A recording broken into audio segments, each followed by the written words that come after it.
Knicks center Nerlens Noel has filed a lawsuit against Rich Paul, who's become a very powerful agent in the NBA. Klutch Sports is the agency, and of course we all know Rich Paul and LeBron James very closely related. But this lawsuit against Rich Paul by Noel claims that he lost $58 million in potential salary while he was being represented by Rich Paul from 2017 to 2020. So this goes back to when he was with Dallas and he was a restricted free agent. And the Mavericks had offered him a 4-year, $70 million deal. At the time, he was represented by Happy Walters, an agent. And he met Rich Paul, and Rich Paul talked him into leaving Happy Walters and signing with Klutch. And then when he did that, he claims that Rich Paul then told him, don't take the deal. Go bet on yourself. Go into free agency that you could make way more than $70 million. Right. Now, Nerlens Noel broke his thumb that season, so bet on yourself. That's a risk you take. Yeah.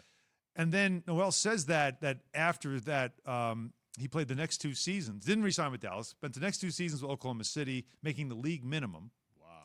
Ooh. And says that Klutch didn't really make him a priority, didn't help him out, didn't do anything to help him. Yeah, and so he ended up signing last year then with the Knicks, became a backup center. Again, all, minimum type salary. Yeah. But had a great finish to the season, was one of the top defensive centers of the game, and then re-signed with the Knicks. But that's still, that $70 million that was on the table, he walked away from, and now he's claiming that the agent was the one who told him not to. So, do you see here that this is some negligence by Rich Paul, by the agency, or is this, Nerlens Noel, you took the advice, and that's on you? Yeah, it's tough, right? Because at the end of the day, you are the boss, right? But you would think a guy like Rich Paul, who's highly connected, is probably telling him, hey, man, listen, I'm talking to people, man. And by the way, in the lawsuit, there's other teams, the Clippers and I think the Sixers, who later told Nerlens Noel, we wanted to sign you.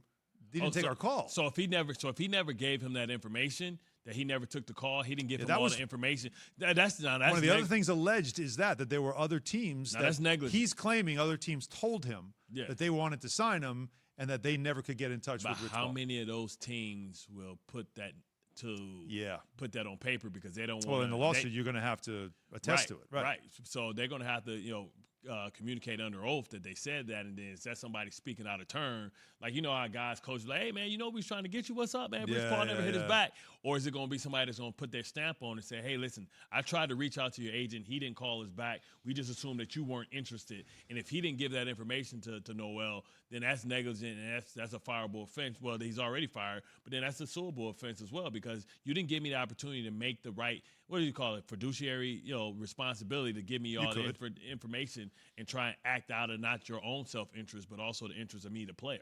Yeah, no, you got to keep an eye certainly on this one. I think it was Marcus Morris.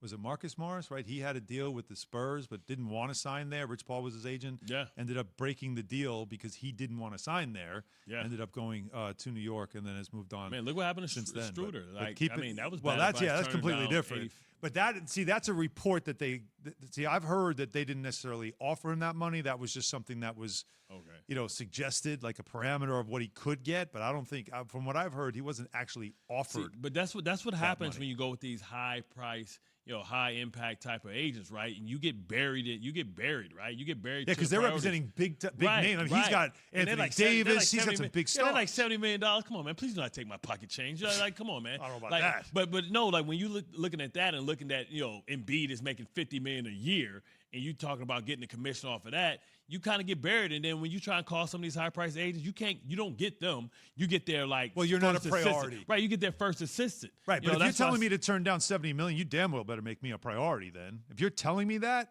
you better make me a priority. He's saying he didn't. And just keep in mind, the reason why this is a story, because, these things happen a lot with players and agents. It does happen, but because it's who it is. It's Rich Paul. And he has grown quickly as a very powerful agent backed by LeBron in the NBA.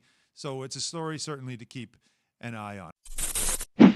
Thanks for watching ESPN on YouTube. For live streaming sports and premium content, subscribe to ESPN Plus right now.